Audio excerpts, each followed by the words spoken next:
to the repository we're using today. We'll just clone that right here.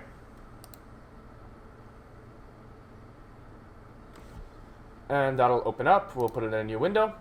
And what we're going to want to do is we're going to want to modify our AI class, or like add an AI class that will use the pseudocode that we'll find on Geeks for Geeks. So I believe this one is, yeah, it has currently a random player going on. If you remember from our previous old recordings or old tutorials, we had this tic-tac-toe game where we could either play ourselves or we could play against a randomizer.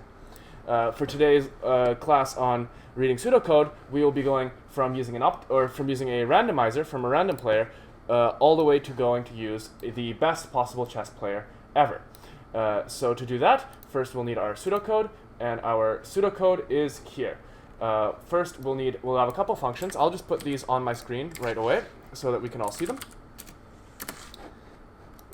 Boom. So here we go. Oh, I can't paste. Paste. Oh, did I not copy it properly? Did it not work? Let's see. Go and paste. There you go. That's one of our pseudocodes. And the other pseudocode we're going to be working with is going to be this one, the min-max function. Right? So, boom. Paste. I said paste.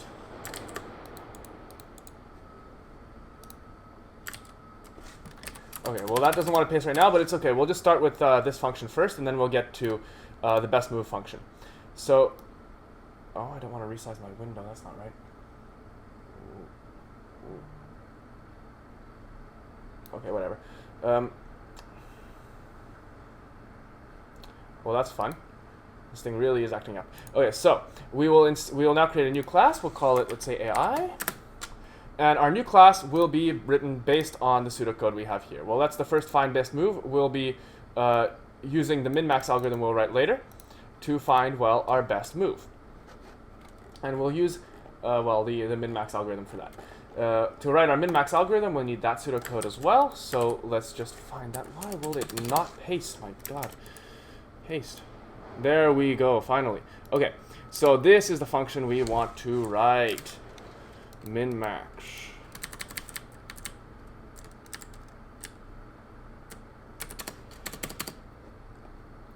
All right, so we've got this pseudocode here, starting at function min-max and ending at wherever it is ending at return best val, and that's what we will be looking at.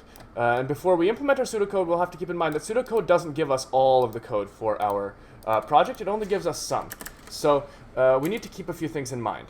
We need to know a few things that our pseudocode doesn't cover is which side we're on, and well, actually, that's about it. It's which side we're on, and the game state and everything is passed through the board, the depth, and the maximizing player. Now, what's interesting about pseudocode is it tells you basically how to do it, but it doesn't tell you like everything about what you need in your implementation, right? So if you just have this code as it is, you don't know what side you're on. You don't know, and you don't know exactly how you're going to make those plays because you don't know who you're trying to optimize for, right? Like, how is the computer going to know which side is going to be optimized just given this code? Well, it's not. So what we have to do is we have to actually kind of interpret this. So could somebody say in the chat or on the mic whether or like what they think would be the optimal first move to write in this, given this pseudocode? So given the code we have written here in the Vim over here, the function min-max, how would you start off this function? How would you start off this class, keeping in mind that we are currently unaware of what side our AI is on, and we haven't written, well, this function yet. So what would you guys do? How would you guys start off interpreting this pseudocode into our function? You don't need to necessarily remember much from our old tutorial on min-max or on tic-tac-toe, because the tic-tac-toe class kind of acts separately. We'll basically just ask this class what the best move is. Like, we don't really need to know much about the tic-tac-toe class. So yeah, what do you guys think is how would we evaluate this pseudocode? How would we take this pseudocode and convert it to Java? Again, we have pseudocode here. We have our Java code here. So what would be the first thing we do when we convert this pseudocode into Java code over here? We might start with writing the base case.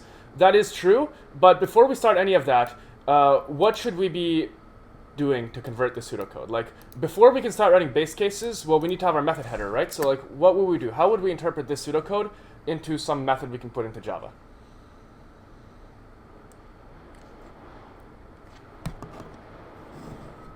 Well, the first step is we have to figure out what type are all the objects, right? So instead of function min-max, and like what is the return type and what are the arguments? That's the first part we have to decipher. So the first part we're going to be dealing with is this right here.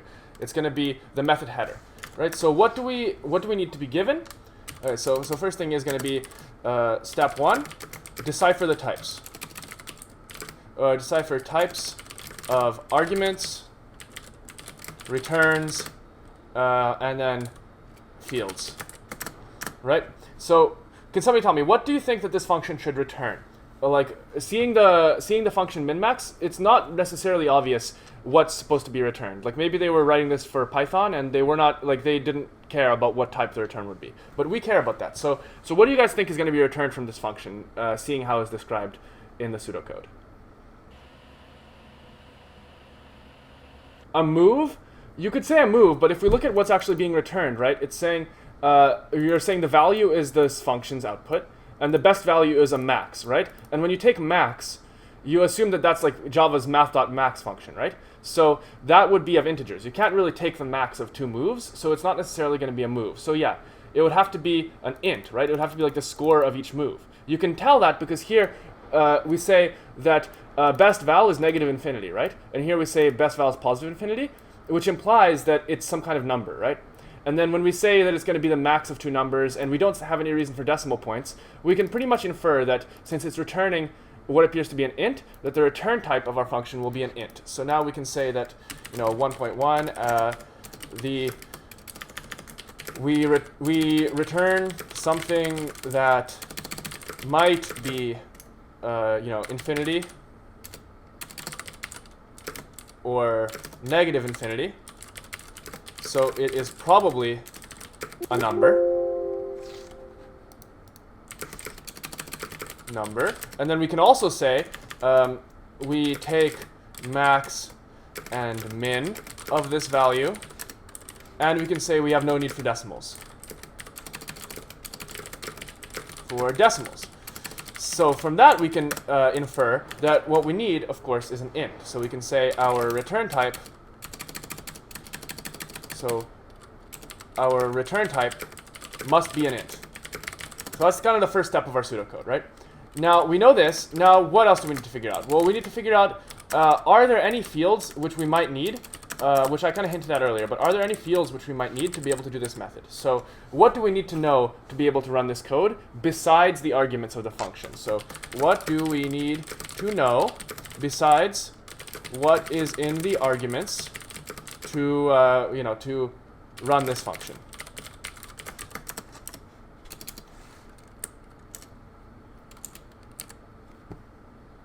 And again, I hinted at it before, but if you're gonna try to find the optimal move, there's something that we're not supplied in this argument, which we need to know, right? There's some kind of information which we need to have that we don't. And that's relating to whose move we're trying to optimize, right? Like whether we're trying to optimize for the opponent or for ourselves. Right. So I guess this part's a bit tricky, but I'll just say it. And if you guys don't understand, you can always ask. But what I would say is that for this part of the pseudocode, we could say that we are missing which player is moving. Therefore, I guess like thus, AI must be aware of its side. So we need a field, boolean, or I guess boolean, like lowercase boolean, side. Right? Does that make sense to everyone? Since we're trying to maximize our score, we need to know which side we're on, because if we don't know that, we might just happen to make the worst move possible, because if we don't know for the X or the O, how are we supposed to know whether the X or the O is supposed to win? So for that reason, we have to also store a boolean which is pertaining to our side. That's kind of the tricky part. So like this is kind of the part that might trip some people up. Finding required fields that are not described in the pseudocode. right? So now we need to figure out the types of the other arguments. So we're going to say types of the arguments.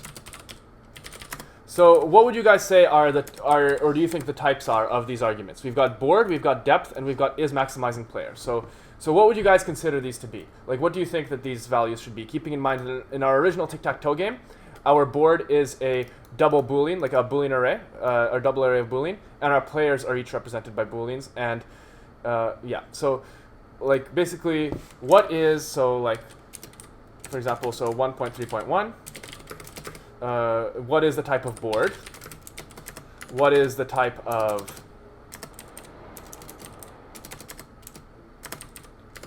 uh, 1.3.2? What is the type of depth? And of course, finally, 1.3.3, what is the type of is maximizing player? All right, guys, so what do you guys think? What is board? You can say it in the chat, say it on the mic. What type do you think is board? And again, we're keeping in mind that in our original tic-tac-toe game, board is a array of Boolean, double array of Boolean.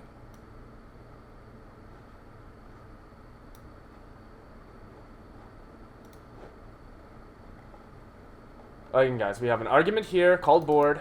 That represents the board our game is played on. The board in our original tic-tac-toe game is a Boolean double array. So what do you think that the type of the board should be? Yeah, it should be a double array of Booleans, right? Because it's got to represent the same thing as it does in our other code. So we're going to say Boolean for sure, because our game's board is definitely a Boolean. Are there any questions about why we assume the board is going to be an array of Booleans? Is that clear? Or if there's any questions about it, don't hesitate to ask. And while you're at it, formulating any questions, what might be the type of depth?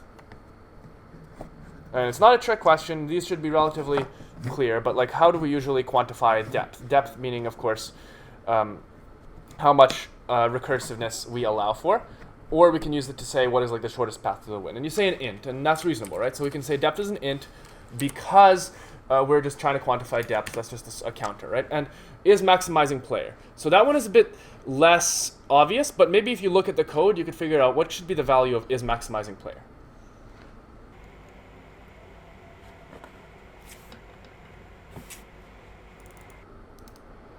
It could be 0 or 1 if there are 2 players. Well, yeah, that's right. So it would be a Boolean.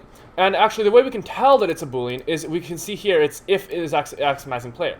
If we just have an if statement with a variable, it must be a Boolean. And the is also a giveaway, but honestly, a lot of the time in your comp classes, you'll get really stupid variable names like x, or like y, or like ab, or whatever, right? Like these really god-awful variable names that are indecipherable. And the way you have to infer it is how the variables are used, right? So if imagine instead of is maximizing player, we just had like a there instead. Well, if that were the case, then we'd have to see, okay, here it would say if a, and then we'd say, okay, well, if we're taking an if statement, it must be a Boolean. So again, we can tell it's just a Boolean because we have an if statement running on it. So now we can write our method header, right? So we know from 1.1 that our return type must be an int. So and I'll call it, public static, just because I don't think, or is it static? No, it depends on a field. So we'll have to say public int. Or we could pass an additional argument as our side. What do we want to do? I think that the field is probably a better one. So I'll just say public int, and we'll call it min-max, minimax. And then we'll take a Boolean double array, right, as a board. We'll take an int as our depth, and we'll take a Boolean as our is maximizing player.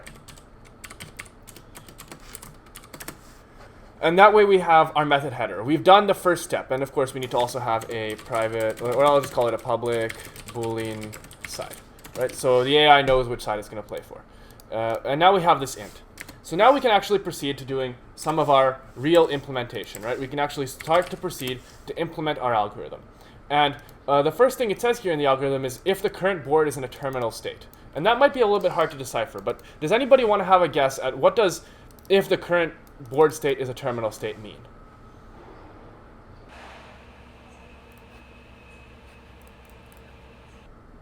So what could they mean by if the current board state is a terminal state? if somebody has already won. Yeah, that's right. So it's the terminal state is that means no further moves can be made, right? So I'll just put it in the comments here. Another good trick for pseudocode is that we want to put the pseudocode we're working on like in the comments as we write. So the part where we're going to work on right now is if the current board is in a terminal state, return the value of the board. So what we want to do is we want to check if somebody's won. We want to check if there's no possible move. So if we're in a stalemate. Those are our two possible options, right? So for that, we're going to have some kind of method which checks that our board is in this end state. So let's try to do that. Let's just say, for this, I'd say we need a helper method, right? So for that, we can tell we have a complicated or kind of like a non-trivial if condition. Non-trivial if condition. All right, it's not just a simple Boolean. Therefore, helper method. So we'll need some kind of helper method. I'll call it, for example, private. Let's say that it'll be an int because we want to see who won. So we can assign a score based on who won. Private int terminal state. And it'll take the board as an argument. Because if the board is in a terminal state, so our board is our argument. And we want to see if the board is actually in this terminal state.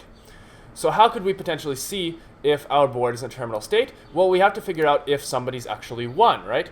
And the way we can check if somebody is won is by actually seeing, well, we have to see our board, and we have to see who in our board has potentially formed a full line, right? When we're doing tic-tac-toe, the object of the game is to create a line out of your pieces such that your pieces will all be a diagonal or a non-diagonal. And for this, actually, I have already got the code. Like, I've already got it set. I can just copy paste it in, right? So we can just do that now. We can do our self, our wins, or should I copy paste it in? No, I'll just type it really quickly. It's fine. So we can say, for example, for every row. So for int row is equal to 0. Row is less than board dot length. Board or row plus plus. Just simple. I'm just going to check all the wins. We'll say that if the whole row, right, like if everything in the row is going to be equal, then we will return true. So we'll just say for or Boolean first in row is equal to row at or board at row. Now if first in row is not null, Boolean first in row is board at row. Oh yeah, oops. First in row is 0. If first in row is not null, for int I equals 0, I is less than row dot length, I guess row at board at row dot length, that's the one. Dot length, I plus plus, we can go through the whole row and we can say if row at, or if board at row at I is going to be equal to our first in row,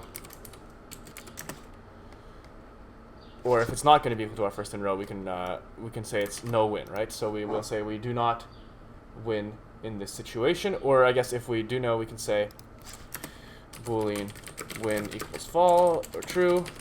Check for our win, say win equals false, and then we can say if win, we will return, let's say our score for winning will be 100, right? So this is our horizontal wins. Then, of course, well, actually, no, it's going to be if win and first in row is equal to our side, which is side. Right, so if we won, then we return 100. Now, if win and the first in row is going to be the opposite of our side, we'll return negative 100. And now, that should be a pretty simple evaluation. Or there we go. So we've got our horizontal evaluations. Now, I can essentially just copy paste our evaluations for the vertical as well. And I actually have those in our tic-tac-toe class. So we've got horizontal winner, diagonal winner, and vertical winner. So I'll just type those in as our kind of placeholders. So we'll say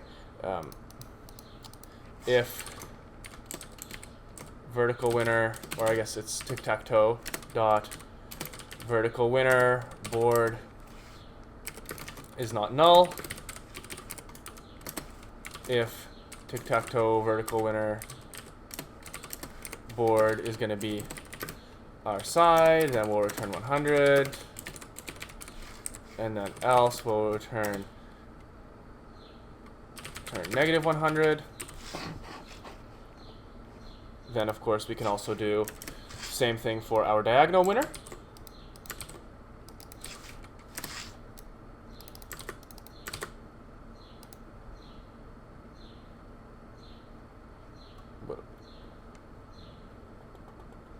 If it's not null, I don't think there should be a null pointer exception there. Okay, so now we've got this, and we can say if nothing happens, we will return 0. So now we've got our method here, the terminal state. If we go back to our pseudocode, so this is how we tell if our game is in a terminal state, right? Like if there is some kind of win. But there's another terminal state if there's another terminal state that exists in the situation that our game doesn't have any possibility for moves, right? Because if nobody can move, then it's also a terminal state. So let's also have another one, private boolean no or can make a move board, and that just checks that there is at least one null spot, right? So we'll say for boolean array row in board, for boolean b in row, if b is null, we have to put circle brackets. If b is null, we will return true, right? And then else we will return false.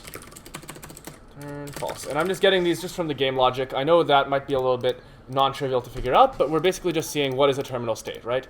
So here we have our little helper methods, and we can say, for example, if can make move, or I guess if can't make move board, then we will return 0 because, well, nobody won. And if, so int, what is it called? Terminal state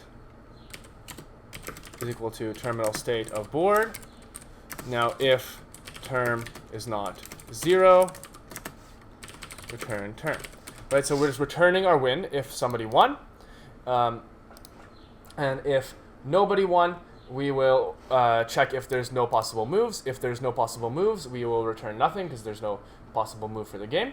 And then we have, well, that, right? So that'll be our first one. Our score is then going to be evaluated. We also care about our depth, right? So I'm going to do a little thing here, and do I want to modify the pseudocode? No, I'll just stick straight with the pseudocode, and then we'll do the depth thing later. So yeah, again, this will be for each move in the board. We'll do that. Okay, we'll return the terminal value. Okay, now we can actually get into our spicy part of the algorithm. So we've done our terminal state part, and now we can do our first if statement. So are there any questions about what we've done so far to implement the pseudocode?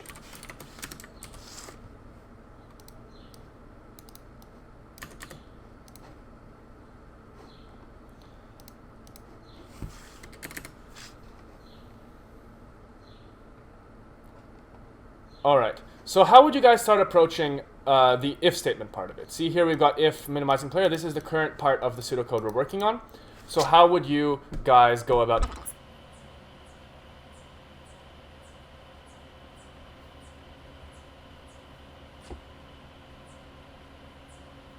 You don't have to give me the whole answer. Just what would be the first step that you guys would take to implement this? There's no right or wrong answer. I mean, it's kind of like you're just reading the pseudocode. So what would be the first thing you guys do? Like, what's the first thing you'd type in looking at this? It's not a trick question.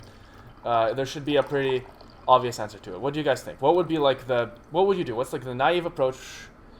What would you take as the first step to writing out this part of the pseudocode as Java code? And the part of the pseudocode I'm talking about is the part that's in the comment right there.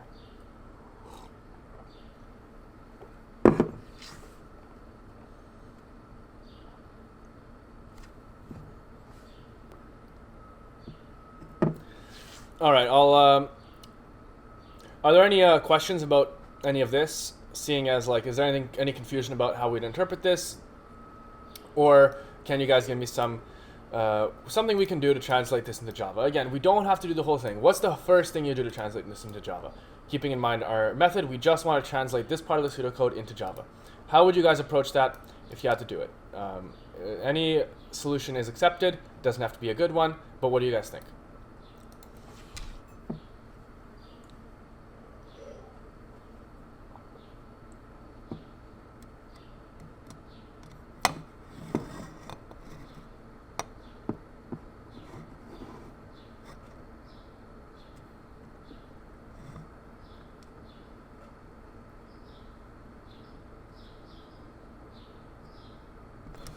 Again, we have all of our variables. We have everything.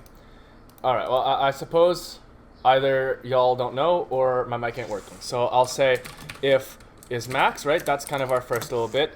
I'll give you that part. But does anybody have any potential input on how they would do this past that? Again, we're currently here. This is what we're trying to convert into Java. How would we approach it?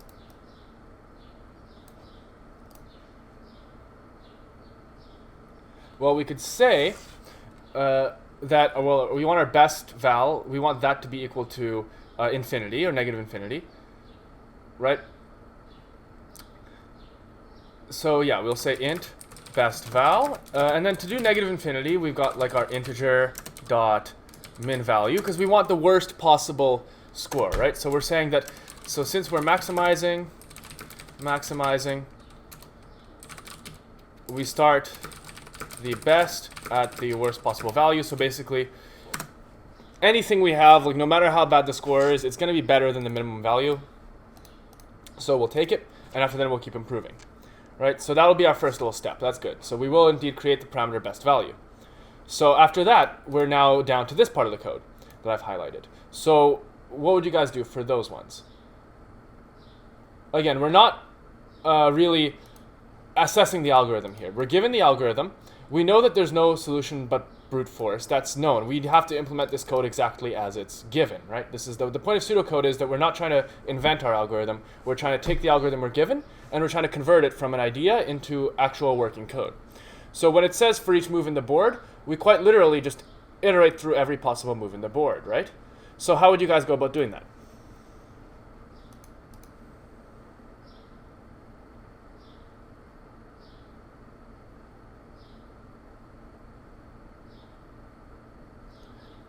Maybe start at I is 0 and use a while loop? Yeah, we could do that. But remember, each move, the way we characterize moves, that's not given in our pseudocode. That's actually given in our other code, like the code we're given here. We know that when we make a move, we take as argument an int x and an int y, right? We have two coordinates. And x can be as small as 0 and as big as the size of the board in x. And y can be as small as 0 or as big as the size of the board in y. So we know that all of our moves will range, right? So we know, so given the way that tic-tac-toe is written, we know that any move can be expressed as a pair of integers,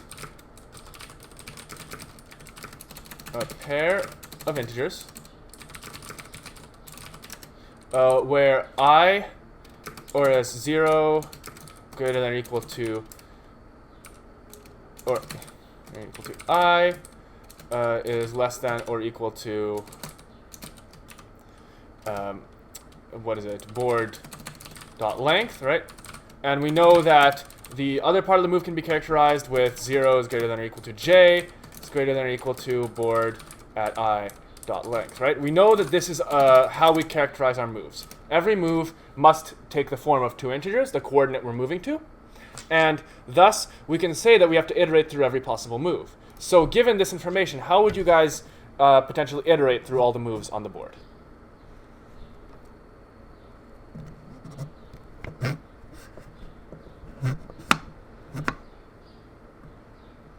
And we could use a while loop as well, but well, there's also a pretty clear way to do it with the I and the j, the range of the values, right? It's a for loop. We can just do a nested for loop. We can say for int I equals 0, I is less than I is less than board.length,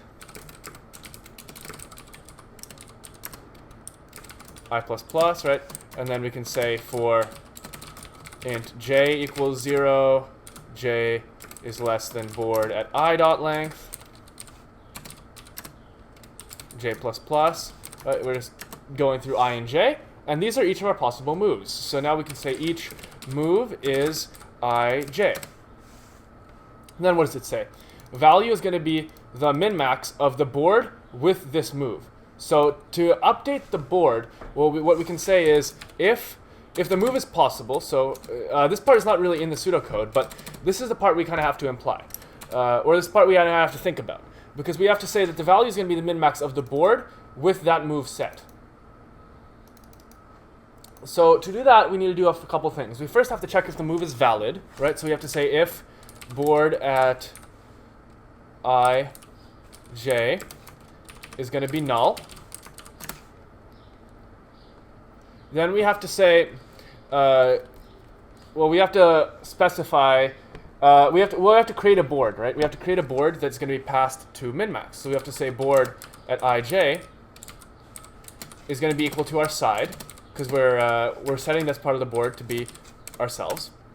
Then we'll say int score is going to be equal to min-max of the board, the depth plus 1, and the opposite of our is maximizing player. So remember, min-max, what it does is it flips it if it's max or not max, right? So if it's maximizing, we put false. If it's minimizing, we put true. So we can just take those arguments, we infer them from the pseudocode, and we put it like this. But first, we have to also add on some conditions, right? We can't try a move that's not valid. We can't just replace somebody else's piece. So it would not be a valid move with any I and j. There's a limit on I and j that I and j have to correspond to null parts of the board. So this part, although it's not obvious from our pseudocode, is actually there. It's when it says for each move in the board. It doesn't say for each coordinate of the board. It says for each move in the board. And a move can be defined not only as I and j, but it also has to be a pair of integers which satisfies the condition that the board at I and j must be null, right? That's kind of a tricky part of pseudocode, because we have to be able to identify these kind of hidden conditions on what we define, right? Because we don't really have a move class, right? We don't have anything like that, so we have to do it like this. So the score is going to be the min-max, and then we can just say our best value is going to be our score, but we only do that if our score is better. So we can say if score is greater than best val, we can say best val equals score. All right, now we know our best value. Now after this for loop runs, we could return our best value, and we can continue on. Are there any questions about that half of our loop before we move on to our else block?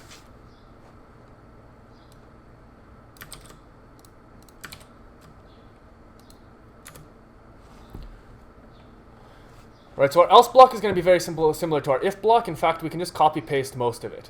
We just have to change a couple things, right? We have to first check, we have to say it's going to be our max value now.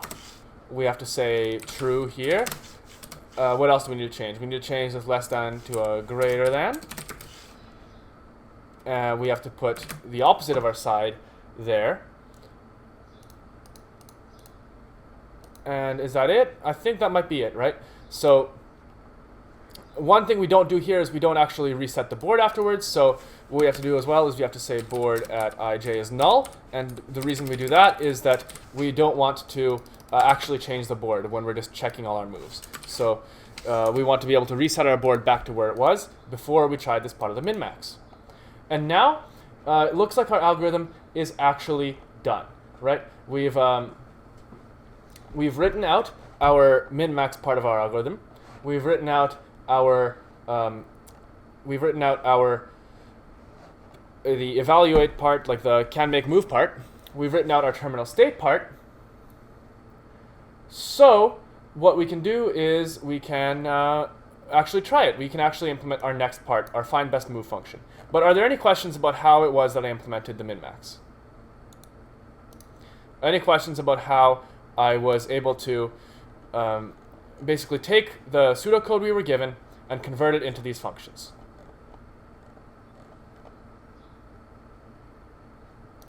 All right. If we don't have any questions about that, then I can move on to this method, right? We have the find best move method. That's going to be the next part of our pseudocode. We can say, put it in a comment, find best move. That looks like it's pretty simple, but we need to find a type for our best move. So how would you guys approach this? We need to find the types again. Last time I kind of guided you through it, right? We went through all these steps to find the types of the arguments, what is required. And now it's you guys' turn. So could you tell me, what is the return type of this function, and what type should board be? Like, how would this method signature look in Java?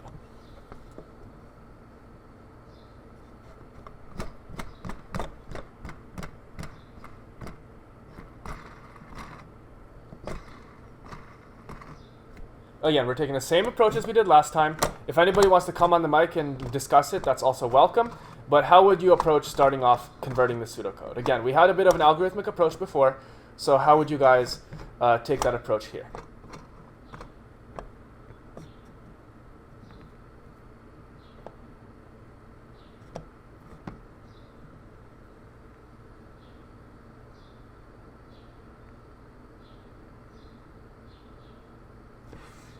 Again, I'm asking you guys, what are the arguments and what is the return type of this function? Arguments and return type are what we're looking for. Can anybody let me know what they think those are? Or if you have no clue, you can tell me that you have no clue. That's fine too. But what do you guys think? What should be the return type? What should be the arguments?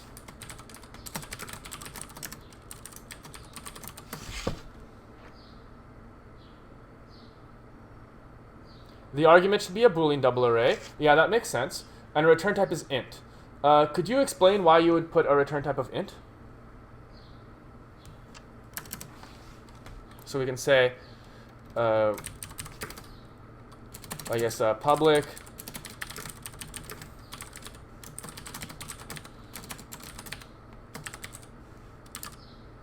no, not int, it's going to be. But here, we don't want just the score of the board. Yeah, we want two ints, one for I and one for j dimensions. Yeah, that's correct. We want two ints. So how would you guys express it? There's no right answer to it. You basically, there's many right answers to it. But what would be a way that you guys could think of to express two ints, right? So what we need to do is we need to return two ints. So a pair of ints representing the coordinates. Right, so how would you guys return a pair of ints? And there's no right answer, or I guess there's multiple right answers. How would you guys return a pair of integers which represent the coordinates of the best move? And we can tell it's that because we say here that we return our best possible move. We start at null, and then we say it's current move. So an array with two ints, yeah, we can definitely do an array. So what we can say is we can say int of 2. But since we have to make it null, right? So it says here it's going to start off as null. So why don't I put integer so we can actually follow the pseudocode and make it null. Technically we don't have to, but usually in an assignment if they tell you that something should be null, they might check for that. So let's try it like this. So out is equal, or integer out is equal to new integer, and we want length 2, right? Because we have 2 coordinates. And now we can follow the rest of the algorithm. So we've got our return type and we've got our arguments. Now we just need to do the middle part of it. We need to do this part. And we kind of did something similar before as well, but how would you guys go about implementing the central part of the pseudocode, this part?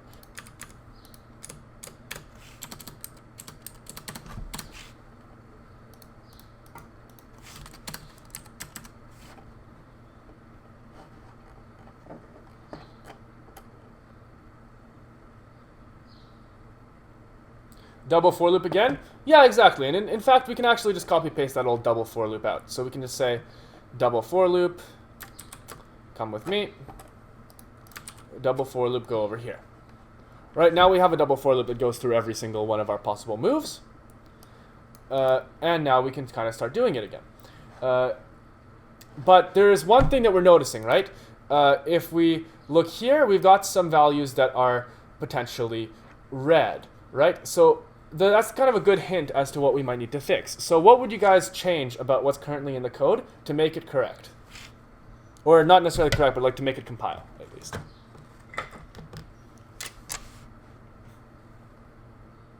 Now again, I just copy-pasted this from above, because it's kind of the same as what we did in here.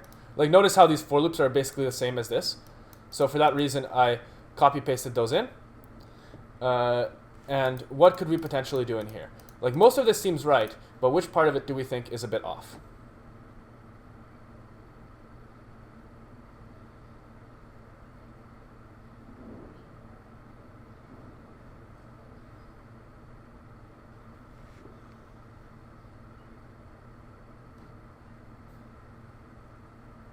Well, we can see which values are red, right? Depth is red. So what should depth start at? Keeping in mind the depth represents how many times we've done recursion. So what should we put for depth as our starting value?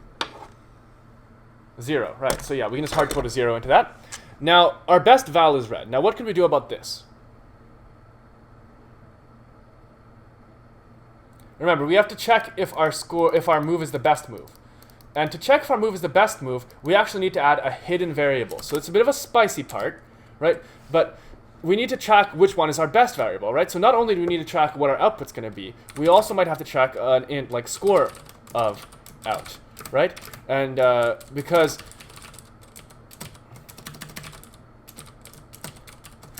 we need to also compare our scores. So we can say that we need to not just track our output, but we also need to track the score of our output. And then we can say our out is going to be equal to new integer, and then we can put our things. So I guess there'll be I, comma, j. Right? So do you see what I did there? What we need to do is we need to compare if it's better than the previous move. Since we're using just an array of integers, right? We don't have a field for score. There's no way we can just find the score from an array of integers. So we had to add another variable, because if we said is better than, we need to have some sort of score. And we know that the score from min-max is returned as an int. So we say that int score is going to be an int, and we'll just compare our scores, and we'll set which one is our best based on that. Does that all make sense to everyone? And how we implemented this, this part of the algorithm from the pseudocode. And does anybody just have questions about interpreting the pseudocode in general?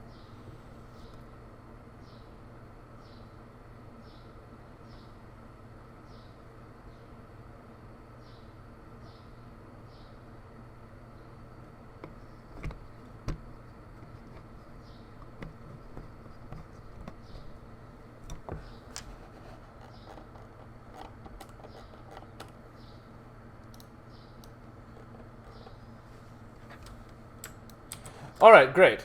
So now we can actually put our AI to the test. Before we finish that up, we'll go into tic-tac-toe. And instead of asking the player to play, let's just make our AI fight against a random player. It's really common that when we make algorithms to play video games for us, we like to compare them to random to see if they actually work properly. So we can now, instead of making the player choose a move, we can change this and we can say game.play. Let's say int play will be equal to AI dot, where is it? Or is it called AI? Yeah, AI dot, or we have to create a new AI first. So we'll have to say, we'll just do it here. AI is equal to new AI, and it'll have a side. Which side is it on here? It's on the false side, right? So we'll just say player bool is equal to false. If external bool is equal to true. Yeah, so this will be a new AI, and it'll take a false. Or we can say it's a new AI, and its side is going to be the false side. So we'll say AI.side is equal to false. Now we have an AI, and it knows which side it's on. So int play can be AI dot find best move, and it's going to find the best move on the board. So we'll just say game.board. And now we can just say, what's wrong with this here? Integer, yeah, sure. Now we can just say it's going to be play at 0 or play at 1, but it's going to be backwards actually because I think this method has backwards arguments. Let's see, player 1, play at 0. And now we can actually watch our AI play against our random player. Boom, boom, boom. Boom, boom, ba-boom, boom, boom. This should work, unless my AI code is bad. I think that my diagonal checking might be bad, so it might actually be bad. But Let's try to make them play 3x3 board with one player. Yeah, it looks like one of them is just winning very rapidly every time. And, well, yeah, I believe O is winning. And O is which one? O is the player if it's false. So we can see that the AI that we've written is always winning against the random player. And we can actually see that it seems to be working pretty well. I actually know that there's a glitch in this code right now, and that's because my check diagonal is a little bit sus. But I do have a fixed version of that up on the GitHub shortly. Anyways, now that we've completed with that, I'll open it up to any questions you guys might have. And then afterwards, I can get into a rundown on some advanced testing techniques. I'll do a quick version today and probably a detailed version on Friday. But yeah, right now I'll quickly go into a bit of an advanced testing thing after I answer any of you guys' questions. So if you guys have any questions right now about anything about reading pseudocode, anything in the content so far, now would be a great time to ask them. And if not, you can stick around for the next part where I will go into doing some advanced testing of code.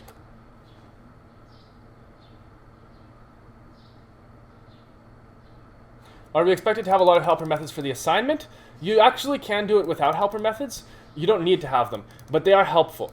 For example, I could actually do this method in the AI class without any helper methods, right? I could technically do without the terminal state, and I can technically do without the can make move. I can actually put those things into this code, and I won't need to have helpers. It's just the helpers really make the code a lot better and more readable because, well, it is kind of a complicated thing to do, right? So I just put the helpers there more as like a code style thing. The helpers were not strictly necessary. But generally, having a lot of helper methods is good no matter what you're doing. In the assignment, it will be easier for you if you have lots of helpers, but it's not necessarily required.